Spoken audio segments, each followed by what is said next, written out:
দেখুন অদ্ভুতভাবে দর্শক কথার মারপ্যাচে তৃণমূল কংগ্রেস বা যারা আইনজীবীরা রয়েছেন তৃণমূলপন্থী তারা কিন্তু একটা জিনিস বুঝিয়ে দিচ্ছেন যে না এটার মধ্যে হয়তো কোনো সম্ভাবনা থাকতে পারে, এই কেসটার মধ্যে একটা গন্ডগোল থাকতে পারে।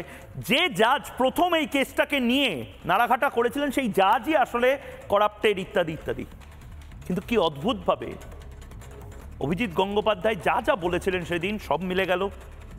তার যে লিস্টের ভিত্তিতে চাকরিগুলো গেছিল সেটাও মোটামুটি সেম। সুপ্রিম কোর্টে গিয়েও কোনো ফায়দা হলো না। এবং এখনও যে আইনজীবীরা লড়ে যাচ্ছেন তারা বলছেন যে এই পুরো প্যানেলটা শুধু নয়, স্কুল সার্ভিস কমিশনটাকেই শেষ করে দিলেন মমতা বন্দ্যোপাধ্যায়। আর কোনোদিন কোনো এমপ্লয়মেন্ট হবে না যদি না একেবারে ফ্রেশ হয়।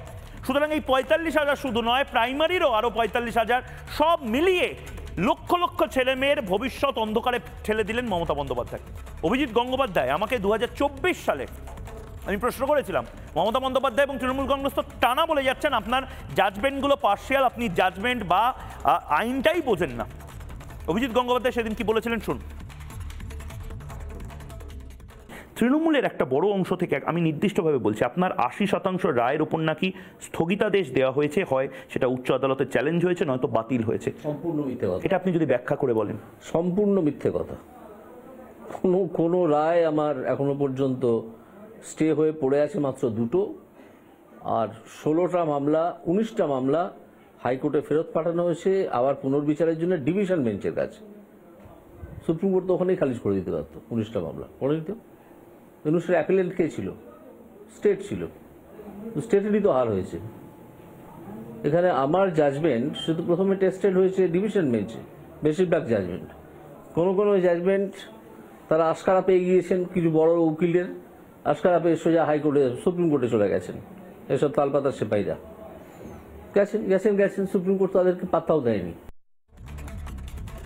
সন্ময়দা এই মুহূর্তে রয়েছেন, সন্ময়দার কাছে যাব। সন্ময়দা, দুটো জিনিস, এক হলো এই ঘেটে দেওয়া এখনো চলছে, এখনো একটা আশা জুগিয়ে যাওয়া চলছে যে না না ভাই আমি কিছু ব্যবস্থা করব।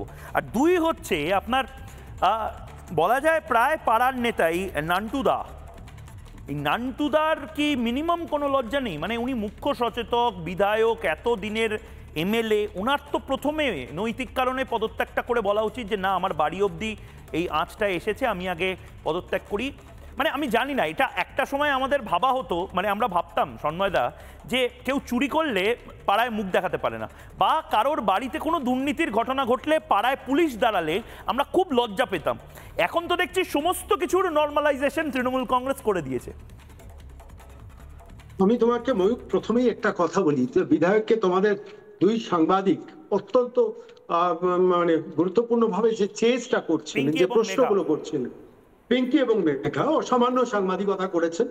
যে স্কুলে আগে মহেন্দ্র বিদ্যানিকেতনে আগে খোঁজ নিয়েছেন, তার প্রিন্সিপালের বক্তব্য নিয়েছেন, এবং নেওয়ার পর তারপরে তাকে যখন স্কুলের নামটা বলছেন তখন যে কোনো ক্ষেত্রে যেটা স্বীকার করা উচিত ছিল, ঘটনাটা ঘটেছে, দেখা যাক। আমি এখন এ নিয়ে কোনো মন্তব্য করছি না। কি করলেন একটু ভালো করে খেয়াল করে দেখো। মার্চের প্রথম সপ্তাহ থেকে শুভেন্দুবাবু বলছিলেন, যিনি ওই স্কুলের প্রিন্সিপাল বা হেডমাস্টার মশাই, তিনি বলছেন মার্চের প্রথম সপ্তাহ থেকে সংশ্লিষ্ট শিক্ষিকা স্কুলে যাচ্ছেন না, আর সেই বাড়িতেই থাকা শ্বশুর মশাই জানেন না যে ঘটনাটা কি ঘটেছে। দ্বিতীয়ত হচ্ছে সুপ্রিম কোর্ট অর্ডার দিয়েছে টেন্টেড লিস্ট বার করার, এখনো উনি বলছেন আদালতে বিচারাধীন ঠিকটা ঠিক হবে, ভুলটা ভুল হবে, সুপ্রিম কোর্ট বলার পর। তাহলে কি সুপ্রিম কোর্টের ওপরে? ৩ নম্বর, তোমাদের যে সাংবাদিক ময়ূক, সাংবাদিকের সঙ্গে যে ব্যবহার একজন বিধায়ক বা চিফ হুইপ করেছেন, আমার মনে হয় তোমাদের পক্ষে সরাসরি এই রাজ্যের স্পিকারকে লিখিতভাবে জানানো দরকার। যে কোনো মানুষ এই জাতীয় ব্যবহার আচরণ কোনো সাংবাদিকের প্রতি, কোনো মানুষের প্রতি করতে পারে না, কিন্তু করেছেন, দুর্ভাগ্য। আমি পানিহাটির মানুষের পক্ষ থেকে, আমি পানিহাটিতে জন্মেছি, পানিহাটির মানুষের পক্ষ থেকে সরাসরি ক্ষমা চাইছি রিপাবলিক বাংলার কাছে যে একজন মহিলা সাংবাদিকের সঙ্গে এই আচরণ করার জন্য। এবং coming to the next point, যে পয়েন্টটা নিয়ে তুমি মূল আলোচনাটা আজকে চালাচ্ছ, পরিষ্কারভাবে বলি, রাজ্য সরকারের পরিষ্কার হিসেব হচ্ছে এন্টায়ার এই নতুন করে চাকরির পরীক্ষাটাকে গুলিয়ে দেওয়া। এটা নিয়ে নতুন করে কিচ্ছু বলার নেই। এবং তুমি বলো 1806 জনের নাম তালিকা বেরিয়েছে, কেন ফার্স্ট লিস্ট কথাটা উল্লেখ করলো? পাশাপাশি সাংবাদিকদের গতকাল রাতে স্কুল সার্ভিস কমিশনের পক্ষ থেকে বলা হয়েছে এই একটাই লিস্ট আর বাড়বে না, অথচ মাঝরাতে দুটো বেড়ে গেল। ফার্স্ট লিস্ট শব্দটাকে উল্লেখ করা হলো। আমি তোমাকে বলছি, বিক্রমদার কথার কোট করেই আমি বলছি যেখানে থেকে দাঁড়িয়ে, এই লিস্ট আরো বর্ধিত হবে। কৌস্তবের কথাটাই কোট করছি, এই লিস্ট আরো বর্ধিত হবে। এন্টায়ার চাকরি পরীক্ষাটা আবার করে নতুন করে ক্রাইসিসের মধ্যে পড়বে। তুমি গত পরশুদিন যদি আদালতে খেয়াল করে থাকো, কল্যাণ বন্দ্যোপাধ্যায়ের পাশে কে দাঁড়িয়েছিলেন? কপিল সিবাল। তুমি বলো তো এই কস্টলি প্রসিডিংসটা কে দিচ্ছে? আমি তুমি দিচ্ছি, আমাদের ট্যাক্সের টাকা তারা লড়ছেন। অথচ at the end of the day তালিকা বার করতে হচ্ছে। এবার গ্রুপ সি গ্রুপ ডি নতুন করে রিক্রুটমেন্ট প্রক্রিয়া আবার অ্যানাউন্স হয়েছে। তুমি বলো গ্রুপ সি গ্রুপ ডিতে টেন্টেড বার করার জন্য আবার কিছু চাকরি প্রার্থীকে সুপ্রিম কোর্টে যেতে হবে, রাজ্য সরকার ডিফেন্স করবেন, আবার সিব্বাল সাহেবকে হয়তো দাঁড় করাবেন, আবার হয়তো সিংভি সাহেবকে দাঁড় করাবেন, আবার ট্যাক্স পেয়ার্স টাকাটা যাবে, শেষ পর্যন্ত টেন্টেড তালিকাটা বেরোবে। প্রশ্নটা হচ্ছে টেন্টেড তালিকা বার করার জন্য কত, মানে আটকানোর জন্য এ রাজ্য সরকার কত কোটি টাকা খরচা করলো, এটা কেউ বিচার করবে না? জাস্টিস গাঙ্গুলি 7,000-এর নাম বাতিল করার নির্দেশ দিয়েছিল, আলটিমেটলি তো 7,000 কেন 10,000 হয়ে যেতে পারে।